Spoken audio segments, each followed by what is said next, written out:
আগে প্রেমের মাঠ ছোট আছিল, একসাথে দুইজনের বেশি আটতো না, কিন্তু এখন প্রেমের মাঠ মডার্ন হয়েছে, একসাথে অনেক জনকে ভালোবাসা দৌড়াদৌড়ি করা যায়। জলিনা তেরি ভি জলিনা।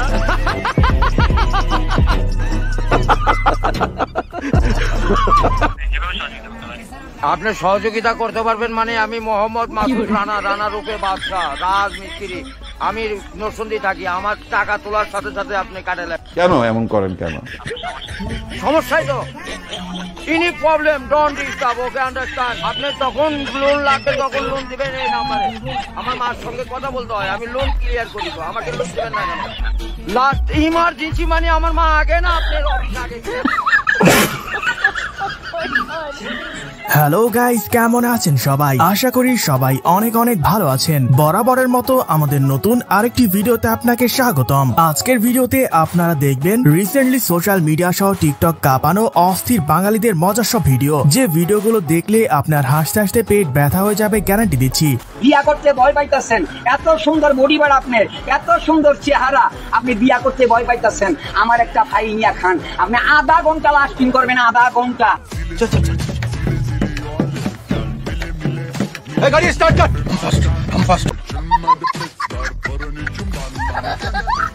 আমাকে মানুষ বলে যে আপু আপনাকে পরিমণির মতো লাগে। পরিমণি তো আর হচ্ছে ওইরকম কাঁপানের কোনো ইয়ে নেই, কারণ সে হচ্ছে একটু ইয়ে হয়ে গেছে।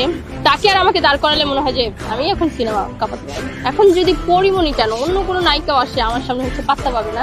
আচ্ছা, আপনারা যদি আমাকে নেক্সট হচ্ছে সিনেমার নায়িকা হিসেবে দেখতে চান, সেটা হচ্ছে অবশ্যই জানাবেন, এন্ড হচ্ছে দোয়া করবেন যাতে হচ্ছে সাকিব খানের সাথে সিনেমা করতে পারি।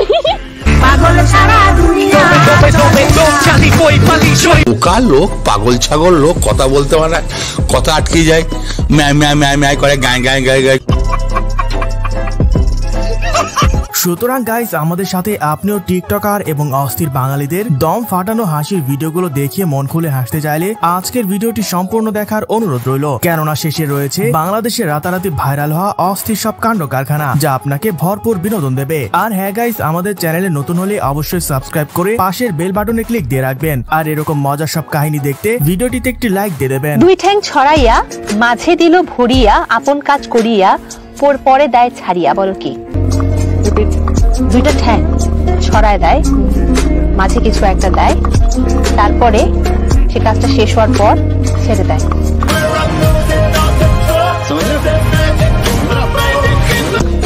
5 বেটায় ধরে, 32 বেটাই করে, এক বেটা ধাক্কিয়ে নেয় ঘরে।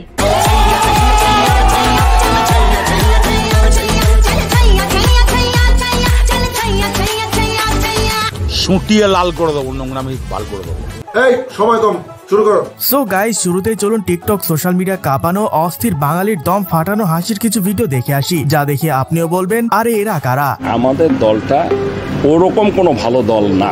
বাংলাদেশ ক্রিকেটের জন্য দোয়া করবেন। দোয়া করা ছাড়া আর কিছু অপশন নাই। আপনারা সবাই আমার জন্য দোয়া করবেন। দোয়া করেন, সবাই মিলে আমাদের জন্য দোয়া করতে পারেন। সবাই দোয়া করবেন, আমাদের দোয়া দরকার। দোয়া করতে পারি যে যেন আমরা ফর্মে ফেরত আসে। দোয়া করা ছাড়া আর কিছু নাই।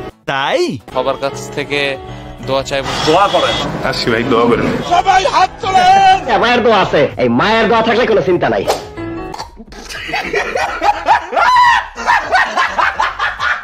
হ্যাঁ গাইস, আপনারাও সবাই মায়ের দোয়া ক্রিকেট বোর্ডের জন্য দোয়া করেন, কারণ কুদরতি সাহায্য আর অষ্টম আশ্চর্য ছাড়া এই দল ভালো কিছু করবে বলে মনে হয় না। আর হ্যাঁ, দোয়া শেষে কিন্তু জিলাপির ব্যবস্থা আছে। বলো কি, তুমি সত্যি বলছো? নেক্সট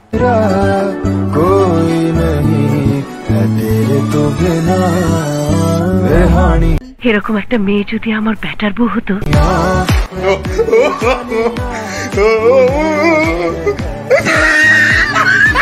কি মানুষ রে বাবা! हे प्रभु, हे प्रभु, हे हरि राम कृष्ण जगन्नाथ प्रेमानंद, ये क्या हुआ? गलाव में पानी आ गया, गामछा भी खुल गया मेरा। गलती ये देखिए। হিসাব বরাবর ভাই, যারা বলে নারী পুরুষ সমান অধিকার তাদের জন্য একেবারে ঠিক আছে। কদিন পর দেখবেন মেয়ে করছে চাকরি, ছেলে করছে রান্না বান্না। কি দিন আসলো রে ভাই! কাম হয়ে গেছে, আমার সারা।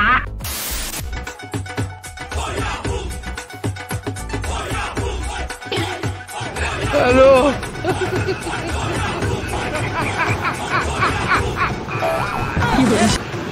ওরা কেন?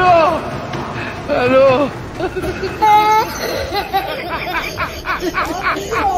ভাই রে ভাই, চোর কি চালাক, দোকানদার তো তার চেয়েও বেশি চালাক। এই জন্যই বলে বুদ্ধি থাকলে ঘর জামাই যেতে হয় না। আর অন্যদিকে অতি চালাকের যে ভাত নাই সেটাও প্রমাণিত। চালাক না হইলে দুনিয়াতে টেকা খুব কঠিন। যাই হোক, আমাদের ব্লুর কুমিল্লার ডিলার কিন্তু জানে না, কেউ জানে মাত্র জানে, বাট ও হচ্ছে আমাদের স্যার, যার জন্য আমরা ব্যবসা করতে পারি। স্যারকে খাওয়াইতে सारी उम्र मैं ठोकर जा बड़े और हाँ तेरे पीछे ये जिंदगी सर्कस हो गई। सारी उम्र मैं ठोकर जा बड़े और এনিওয়ে গাইজ, এর পরে দেখবেন রিসেন্টলি টিকটক সোশ্যাল মিডিয়া জুড়ে রাতারাতি ভাইরাল হওয়া আরো কিছু অস্থির ফানি ভিডিও, যা দেখে আপনিও বলবেন শয়তান এখন আর শয়তানি করে না, বসে বসে মানুষের শয়তানি দেখে। ভাই আমি জিলাপি একবারও পাইনি, ও দুইবার জিলাপি নিয়ে এসেছে। দুইবার জিলাপি নিয়ে এসেছে। আমি জিলাপি নিয়ে আমার জিলাপিও দেন, দেন আমার ঘর থেকে। পাগলা তিতা মিডা বোঝে না, পাগলারে জিলাপি দিও না। আমি কোনো বিশ্বাস চাই না, ও জিলাপি দুইবার নিয়ে গেছে। এবার কি হয়েছে তুমি একটু বলো তো, কি হয়েছে? ভাই বিষয়টা হইতেছে আমি মসজিদ দিয়ে জিলাপি আনছি, হ্যাঁ আমি ওই ছেলেটা জিলাপি পাই নাই, হ্যাঁ আমি দুইবার নি চারবার নিয়ে ওর দরকার আছে, আমি জিলাপি আনছি, আমার কাছে দিয়ে জিলাপি কারিয়ে নিল, এই কারণে আমি ওরে মারছি। ভাগ্য ভালো 1971 সালে আমাদের দেশটি স্বাধীন হয়েছিল, নয়তো টিকটকারদের এইসব অত্যাচারে পাকিস্তান নিজেরাই আমাদের থেকে আলাদা হওয়ার জন্য আমাদের সাথে যুদ্ধ করত। আমি কি দোষ করলাম ভাই? আমি তো বুঝি না, মাথা ঢুকে না। নেক্সট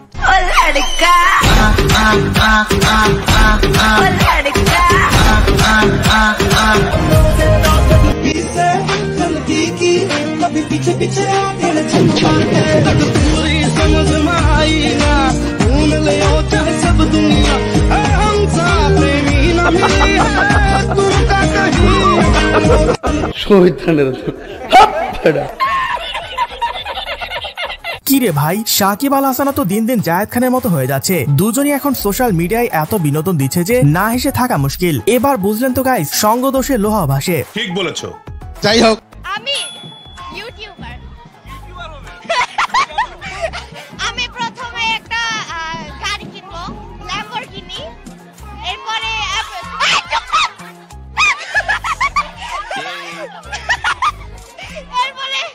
এরপরে জানি না কি করব। পয়সা পয়সা মাসঙ্গা পয়সা মাসঙ্গা। ও ভাই মারো মুঝে, মারো মারো মুঝে, মারো মারো। হ্যাঁ গাইস, যেদিন চলতেছে এখন আর মানুষ ডাক্তার ইঞ্জিনিয়ার হওয়ার স্বপ্ন দেখে না। সোশ্যাল মিডিয়া ইনফ্লুয়েন্সারের যন্ত্রণায় এখন সবাই ইউটিউবার আর কন্টেন্ট ক্রিয়েটর হতে চায়। মানে কি বলবো, যাই হোক।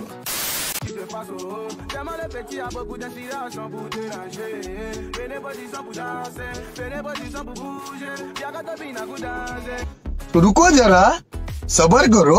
বুলবাল কি করে থাকতাম পারি, তোর মারছি তুই মনে কিছু ইচ্ছা, হ্যাঁ তারে ফাইলে আমি লাগল ফাইলে চলে, তার আমি ব্যবস্থা। তারা কটা দিবেন? তারে কটা দিয়ে দেখবি তো, তার সব কিছু সামনে নেই। তারে আমি লাগল ফাইলে নিতে আমার ভিডিও করলো কেন, এটার জবাব দিতে। প্রিয় অভিভাবক যদি সময় মতো কলটা রিসিভ করতো তাহলে আজ এমনটা হতো না। তবে আফসোস হচ্ছে এটা ভেবে যে শেষ পর্যন্ত চাচাও ক্ষমতার কাছে হেরে গেল। সেন্ট্রি, ওকে হাজতে বন্দি করো। নেক্সট। তো যাই হোক গাইস, এর পর দেখবেন টিকটক সোশ্যাল মিডিয়া কাঁপানো অস্থির সব ফানি ভিডিও, যা দেখে আপনিও না হেসে থাকতে পারবেন না, গ্যারান্টি দিচ্ছি। মুখে ফোন করে বলবা আমি আপনাকে না জানাই একটা বিয়ে করে ফেলছি। হ্যালো দিদি, এখন মাকে তো বলতে পারতেছি না, তোকে বলতেছি। আমার না একটা মেয়েকে ভালো লাগছে, তোকে সত্যি বলতে গেলে আমি বিয়েটা করে ফেলছি। তুই ওর সাথে কথা বলবি মেয়েটার সাথে। দিদি নমস্কার। দিদি আমি অপর্ণা।